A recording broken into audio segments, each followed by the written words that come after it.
Hello everyone, welcome back. In the next video on this channel today, I'm going to show you how to make a working band system, which is pretty much easy from my opinion. I just literally learned how to make it, so I decided to share with you for all those who don't know how to script, who are struggling with this.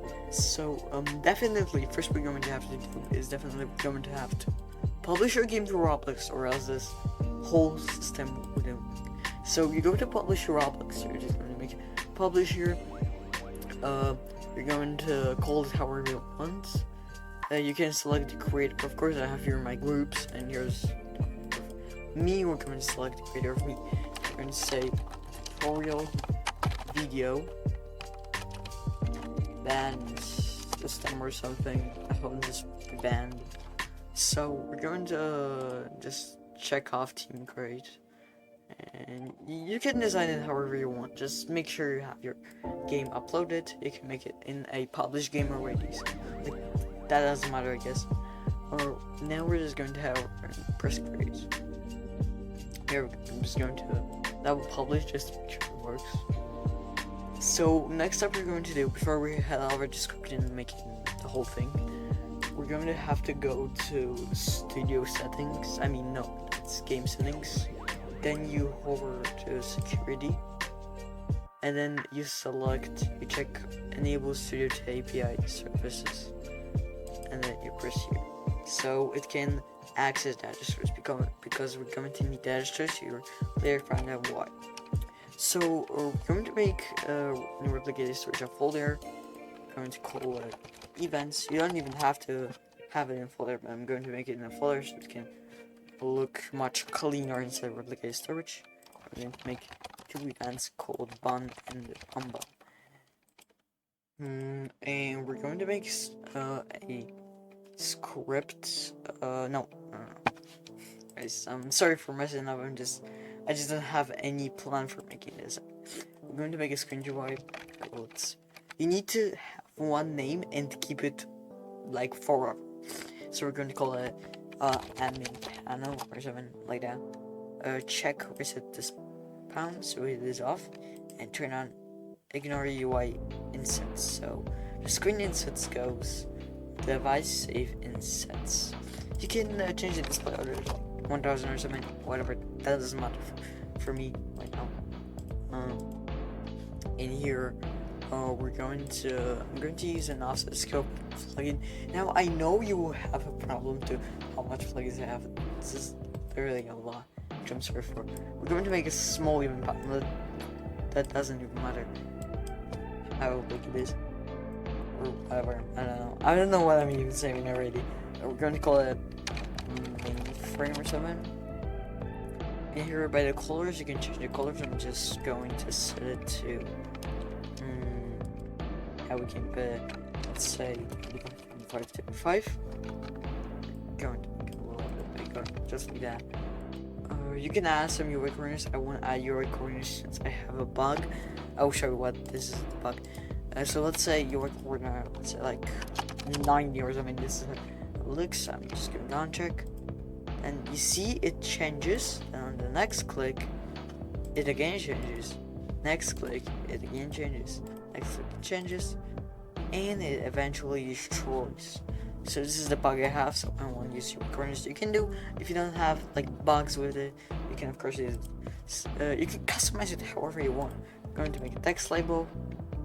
And guys, if you want me to continue making like serial of this panel, or like making more features to the panel, make sure to subscribe. So I'm going to call it like that, and it kind of looks best. I'm going to use a font in here. I'm going to use Montserrat, this font right here, and we're going to center this to right, like that.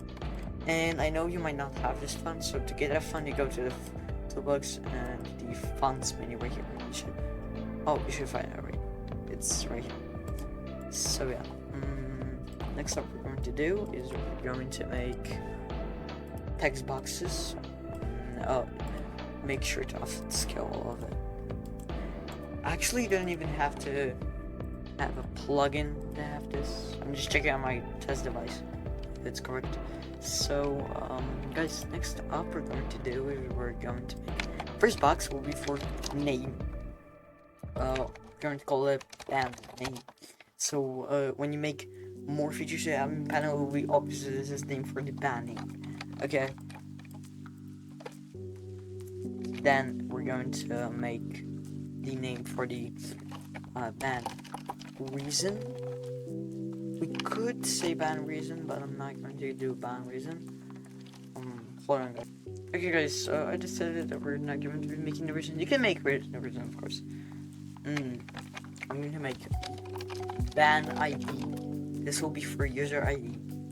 So now what we're going to do is we're going to make background gestures be on both, and we're going to text scale, put the text color to white.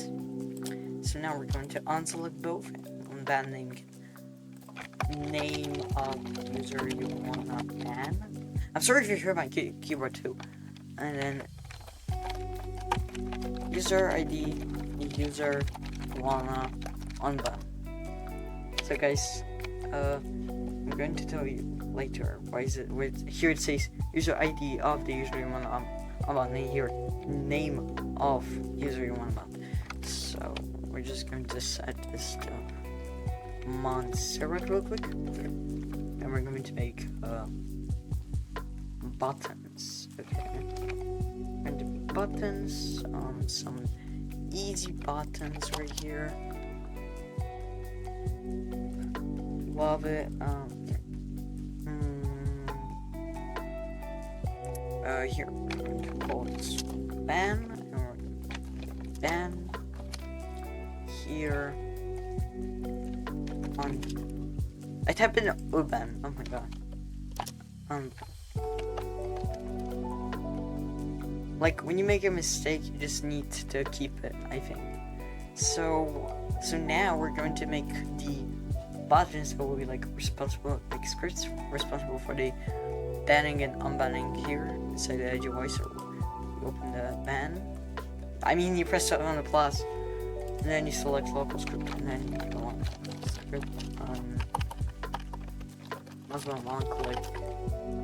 So then game applicates storage events ban fire servers script parent band name text. Just make sure it's text too. We're just going to copy that one. You know, oh, it just said. Here, we're going to copy. Definitely going to copy and just make sure to change this to band ID like this, and this to unlock. So now, once we're done with, I guess, making the admin panel, a small one, we're going to definitely begin with the panel events and stuff. So okay guys, I got it. So first up, we're definitely going to need to get the events. So local events, game, get service, replicated storage. There we go. This is the first part. Next up, we're going to need data store service. So data store service, game, get service, data store service. And here we're going to need to make a data store which will manage like the bands. So local bands equals data store service, get data store, and we're going to call it, let's say, tutorial game underscore bands, just like that. So in the bands, all your bands will be like kept. Okay, so we're going to make like that. Events. Oh, hold on. I forgot. Events ban.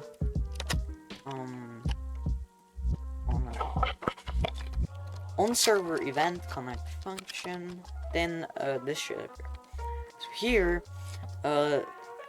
put here your cursor and like click on it. So this should appear. I don't know if you see that, but it's like a box. that shows what can be put inside it.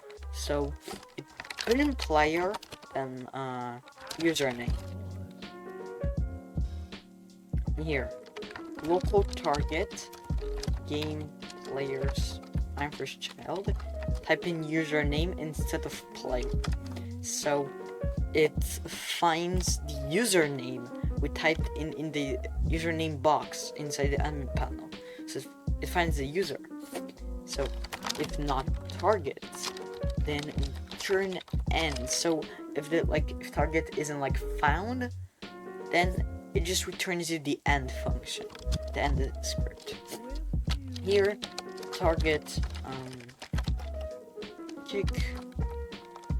You can type in something. You have been banned. No one cares about you anymore. Okay, this is a little too savage, but let's keep it. And here, bans, set async, target user ID. That. Oh my god, why do I keep typing target? What the hell? Then through. So it stores your user ID and then the volume of it, just in the box. And here, we're going to need one more. Local players equals game hit service players. Player function. You can player a player. We're going to call him local player so it could be more obvious that we're talking about that one player. Here, local result. It will be success result equals pickle function, like that. Here, return bans, get async player, local player, user ID. So here, if success and result, then local, oh my god, local player, kick, you are banned, say goodbye. Let's keep it like that, okay? You can change the messages of it. That doesn't matter if you keep it all the same as mine. You can change the name of the data store. It just doesn't matter. You just, after you pick a name, you have to keep it. Okay. So now, it should kind of make the, return, the thing. So, if the game finds your user ID in the bans data store, then it should kick you and say that you're banned. Okay? So now for the last one, we're going to need bans, unban, event command function of player user ID, like that. And then bans remove async user ID. So what does it basically do is on the server event, it deletes the user ID that you have put inside the box right here. So this is what actually it does. So yeah, but that's basically it. I'm going to test it right now on Roblox to see if that works. If it doesn't, if it has some errors, we're going to change the script, of course. Here guys, we're here. Here's my account, my mobile account. I know my mobile screen really lags out here, but I'm really sorry for that one. Here's my main account. So here's it. Here's me. We're going to ban, of course, my user. And we're going to try it. So I press ban. So now it's on the second device it says it's gonna do kick from this device. And now it should work. If I join back, it won't let me in because my user ID is stored at the stores, and now it keeps me kind of banned. So okay, I got his user ID. Here we go. This is my user ID. So my second account is user ID. By the way, don't add me to this account. I won't accept you. I will probably up on my main. So I press on button, and now it should remove the async, and I should be, of course, able to join. I was able to join. Something happened to myself and the second account. But here we go. The normal system works. Normally, the whole system works. So this is the simple plan system. We can basically do it quickly.